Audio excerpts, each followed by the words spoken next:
రాష్ట్ర రహదారులు భవనాల శాఖ పెట్టుబడుల శాఖ మంత్రిగా బీసీ జనార్దన్ రెడ్డి బుధవారం తన పదవి బాధ్యతలను స్వీకరించారు.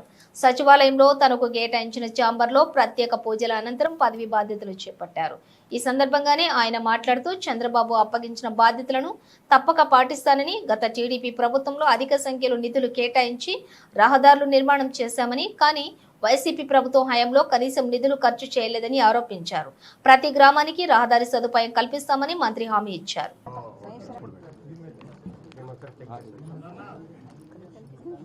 ఓం ధ్రువంతే రాజావరుణో ధ్రువందేవో బృహస్పతిః ధ్రువంత ఇంద్రశ్చాగ్నిశ్చ రాష్ట్రం ధారయతాం ధ్రువం ధ్రువేణ హవిషా తస్మై దేవాధిబ్రవన్న అయం చ బ్రహ్మ దిగ్విజయతామల సిద్ధిరస్తు.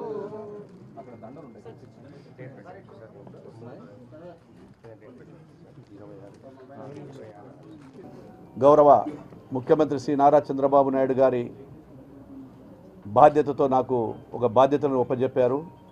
గౌరవనీయులైనటువంటి ముఖ్యమంత్రి గారి బాధ్యతలు చెప్పినాడో అవన్నీ కూడా సక్రమంగా చేసి ఈరోజు ఈ యొక్క ప్రతి కార్యక్రమాన్ని దిగ్విజయం చేస్తానని ప్రమాణం చేస్తూ ఉన్నాను.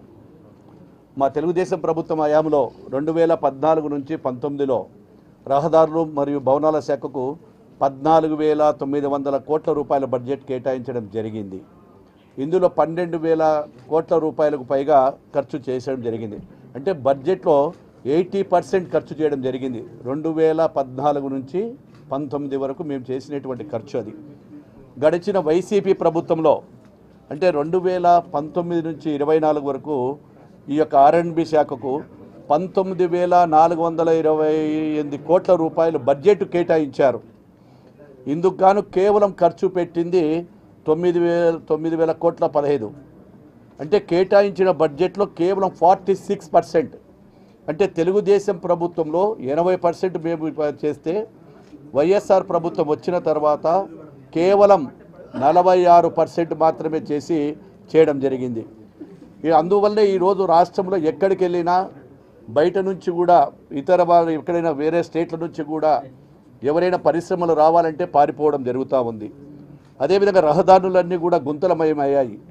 మొట్టమొదటిసారిగా మా ఇంజనీర్లు అందరినీ కూడా పిలిచి ఏవైతే పార్ట్ హోల్స్ ఉన్నాయో వాటికి బడ్జెట్ వేయండి అన్ని ఇన్ఫర్మేషన్ తెచ్చుకోమన్నప్పుడు మా అధికారులు చెప్తే ఆశ్చర్యపోయాను. సార్ మీరు చెప్పేంత వరకు పార్ట్ హోల్స్ కొన్ని వరకు మేము చేయగలుగుతాము, రోడ్లే లేకపోతే ఏం చేయాలని అడుగుతూ ఉన్నారు. అంటే రోడ్లే లేకుండా చేయడం జరిగింది ఈ యొక్క ప్రభుత్వంలో. కనీసం గుంతలు ఎక్కడైనా రోడ్డు ఉంటే మేము గుంతలు పుడుస్తాము చేస్తాము, రోడ్లే లేకుండా చేయడం జరిగింది. అదేవిధంగా గత ప్రభుత్వంలో చేసినటువంటి కాంట్రాక్టర్లకు కూడా 2,261 కోట్ల రూపాయలు ఇంకా కాంట్రాక్టర్లకు ఇవ్వవలసిన బాధ్యత మళ్ళీ మా మీదకే రావడం, మమ్మల్ని ఇబ్బందులకు నెట్టడం కూడా జరుగుతూ ఉంది. ఇప్పుడు ఎవరైనా కాంట్రాక్టర్లు కూడా చాలామందిని పిలిచి ఎందుకు ఈ పనులు చేయకుండా ఉన్నారు, చేయండి అని రిక్వెస్ట్ చేస్తే కూడా గత ప్రభుత్వం మీద నమ్మకాలు పోయినాయి. ఇటువంటి పరిస్థితుల్లో మేము ఆత్మహత్యలు చేసుకోవడమే తప్ప మాకు వేరే లేదు అక్కడ. కాబట్టి మేము రావాలంటే భరోసా కల్పించండి మాకు అని వారందరూ కూడా కొంతమంది కాంట్రాక్టర్లు నేను పర్సనల్గా కలిసినప్పుడు చెప్పడం జరిగింది. ఏది ఏమైనా కానీ కూడా ఈ యొక్క పరిస్థితిని చెక్కదిద్దడానికి కొద్ది సమయం పడుతుంది. ముఖ్యంగా ఏవైతే హోల్స్ కానీ ఇంకా కానీ ఎస్టిమేషన్లు అవన్నీ కూడా తీసుకుంటా ఉన్నాం. ముఖ్యంగా జాతీయ రహదారులు వచ్చేసి 8,164 కిలోమీటర్లు మన ఆంధ్రప్రదేశ్లో ఉన్నాయి. రాష్ట్ర రహదారులు వచ్చేసి 12,650 కిలోమీటర్లు. ముఖ్యమైన జిల్లాల రహదారులు వచ్చేసి 27,000 కిలోమీటర్లు. గ్రామీణ రహదారులు వచ్చేసి మా శాఖలో 5,663, మొత్తం 53,542 కిలోమీటర్ల వరకు ఈ యొక్క R&B శాఖ ఆధీనంలో ఉండేటువంటి రహదారులు ఇవన్నీ కూడా రాష్ట్రంలో పూర్తిగా పరిధిలో పూర్తిగా 45,300 కిలోమీటర్లు ఉంటాయి. ఏదైనా 5 సంవత్సరాలకు ఒక్కసారి ఏ ప్రభుత్వాలు వచ్చినా కానీ కూడా ఒక రోడ్డు వేసిన తర్వాత ఆ రోడ్డును మళ్ళీ రెన్యువల్ 5 సంవత్సరాలకు ఒక్కసారి రెన్యువల్ చేయాలి. అది R&B శాఖలో కానీ మ్యాండేటరీ కానీ ఉండడం జరుగుతూ ఉంది.